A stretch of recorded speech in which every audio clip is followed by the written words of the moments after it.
team on the road, winning 9 in a row, now 10. You know the defense is going to be inspired, Cowboys-wise, going against DeMarco Murray. But the Eagles cannot get out their way. The first game, they had 7 or 8 penalties offensively. They need to fix that part of their football team. Defensively, the same issues that have been plaguing this team since basically Coach Johnson has died, passed away. They've always struggled defensively, and they're getting even worse today. You're talking about Maxwell not being able to cover. They've completed anything they wanted in the first game on the right side. It came back this week, and when Wheaton making a great throw in the red zone, a little post route to Terrence. So the same issues defensively that are plaguing this football team, they need to fix that.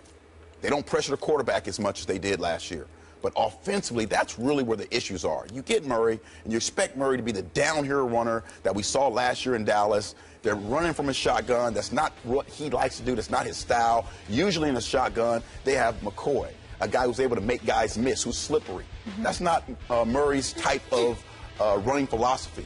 They did an outstanding job on Sproles, Dallas Cowboys did yesterday. They were inspired defense. So this can be fixed, but they first have to fix the point of running the football effectively. They need to find out. And again, are you going to install the I formation? No, they don't need to install the I formation. But offensive line-wise, you need to do a better job of sealing, giving him a hole where he can hit the hole and not go from sideline to sideline. And Chip Kelly has been successful everywhere he's been. He's going to be able to change up and make sure that his running back that he got from Dallas is able to help his football team. And the only way he's able to do that is by offensive line and getting some holes where he can run straight up and down the field. Eric Allen, I need you and folks outside of Skip Bayless. I'm talking about people that played in the NFL to define success for me. I understand where you and I are coming from. But with all due respect, I am getting sick and tired of people telling me that Chip Kelly was successful.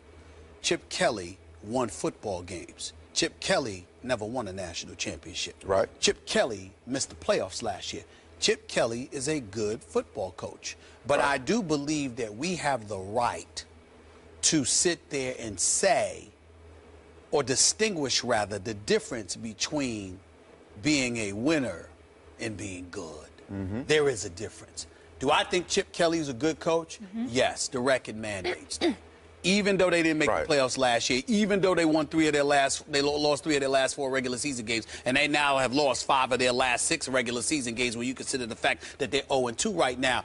There's no arguing that in 2 seasons in Philadelphia, Chip Kelly is 10-6 both seasons. He ain't 6-10. So we're going to sit there and give him credit where credit is deserved and say he's a good coach. But there's a difference between being good and being a winner. And I have yet to see Chip Kelly validate that he is a winner. So now we look at the fact that he is no longer in college and he's on the NFL level, and now he's controlling stuff because he's the de facto GM essentially, and he's calling the shots in terms of getting guys out there.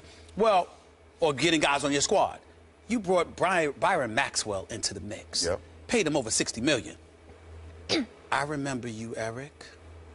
I know you could play. And I know you know when somebody is a bit overrated at that cornerback spot. For sure.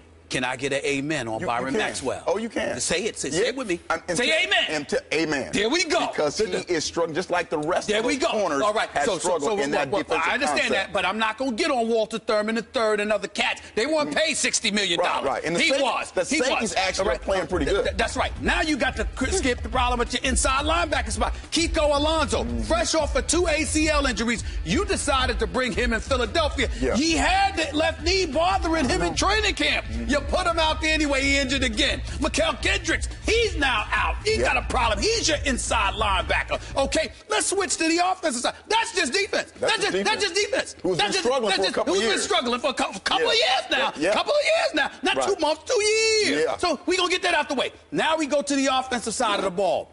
Evan Mathis is gone because you want to rescind an offer that you made to him to pump up the back end of his contract. You sit there and say, we want to rely on this offensive line. Backups and Gardner and Barbary and these boys, you relying on them. You can't block. Okay, you got a north-south runner. You asking to run east and west. I'm looking at the Eagles' offense, and you know what I see? What do you see? Softies. Softies. That's right.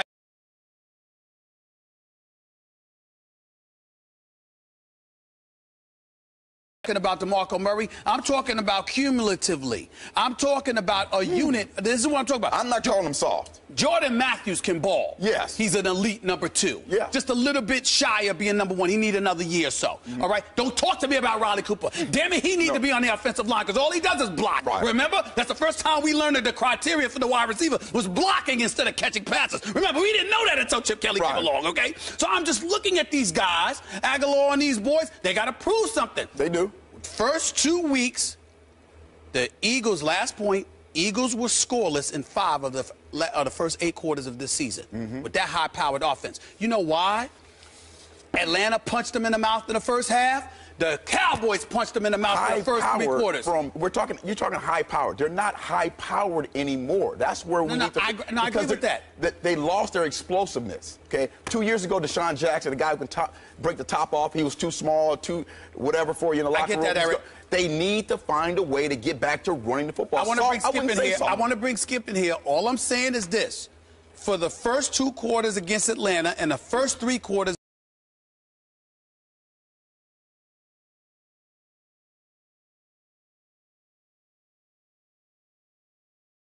And you don't respond, that's usually the definition of soft. Now, I could be wrong, Skip, but all I know is whatever hood you want to pick, white, Hispanic, black, whatever, what's known as soft is when somebody punches you in your face or in your mouth and you have no response. That is what the Eagles have been for 5 quarters. Check those penalties. That is a fact. Check those penalties. Yeah, too many daggone penalties. Yeah. All I'm saying to you is Philadelphia Eagles. When you're trying to punch somebody in the mouth and someone's holding you back, okay, that's penalties. I'm holding them back. All right. You can say that. Go ahead, Skip. All right. Let's hold that thought, Skip. We don't want to cut you off, and we need to take a break, so we will revisit your side when we return here on First Take. Keep it here. Skip knows softies. Hold.